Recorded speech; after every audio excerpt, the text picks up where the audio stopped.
जमींदार का भूत भाग 4 आत्मा का हॉरर स्टोरी पुनर्जन्म। भूतों के किस्से पसंद हैं? राम कुमार चैनल को अभी सब्सक्राइब करें। नई और डरावनी कहानियों के लिए घंटी दबाना न भूलें। राम कुमार, जहां डर का नया पता है।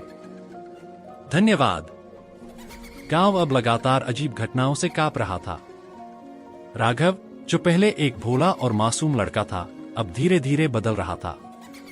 उसकी आंखें रात में लाल चमकने लगती। उसकी आवाज कभी भारी और डरावनी हो जाती, और कई बार वह नींद में चलते हुए हवेली के खंडहर तक पहुंच जाता, जहां राख से लाल रोशनी निकलने लगती। गांव वाले उसे देखकर डरने लगे। भैरवनाथ ने कहा, अब जमींदार की आत्मा इस लड़के को अपना पात्र बना रही है। अगर इसे नहीं रोका गया तो यह वही तानाशाह भूत बन जाएगा जिसने सदियों पहले गांव को आतंकित किया था। पहला हमला। अमावस्या की रात आई। राघव अचानक घर से गायब हो गया।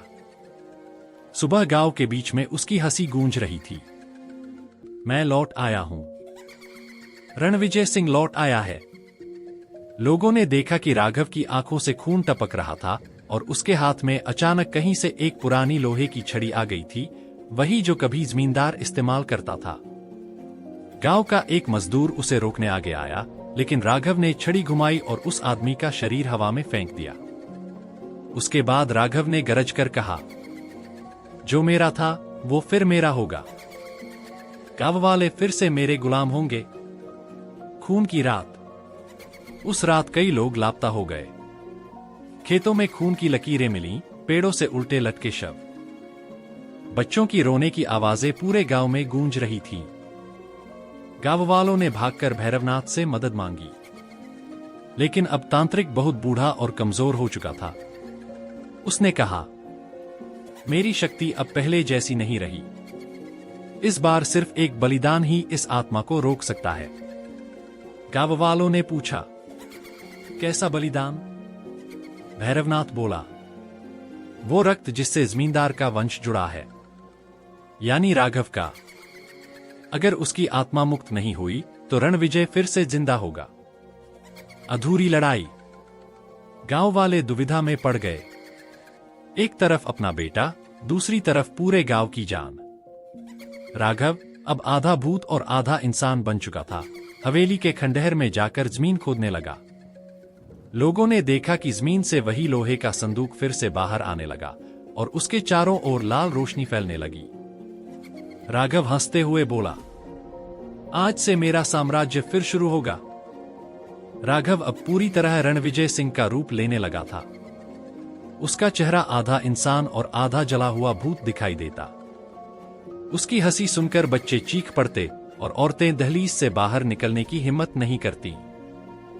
गांव के बीचों बीच उसने ऐलान किया, अब से तुम सब मेरे गुलाम हो।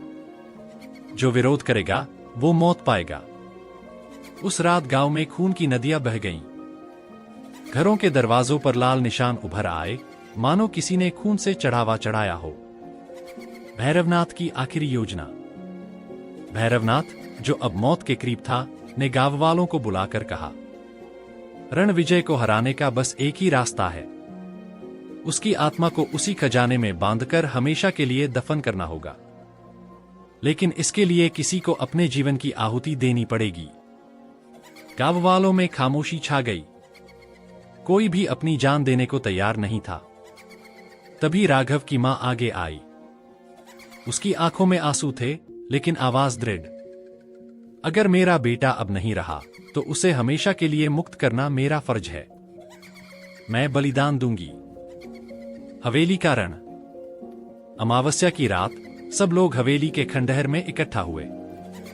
भैरवनाथ ने चारों ओर पवित्र अग्नि का घेरा बनाया और मंत्रोच्चार शुरू किया। जैसे ही राघव, अब रणविजय, संदूक को खोलने लगा, आग की लपटें भड़क उठीं। भैरवनाथ ने चिल्लाकर कहा, अब माता आगे बढ़ो। राघव की मां रोते हुए अपने बेटे को गले लगाने लगी। उसी समय भैरवनाथ ने अंतिम मंत्र पढ़ा और उसकी आत्मा को संदूक में खींचने की प्रक्रिया शुरू हुई। राघव चीख पड़ा, नहीं, मैं रणविजय हूं।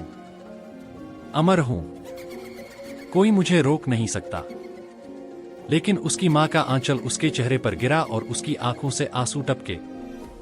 जैसे ही आंसू खून से मिले, संदूक की ढक्कन अपने आप बंद हो गई और भयंकर धमाका हुआ।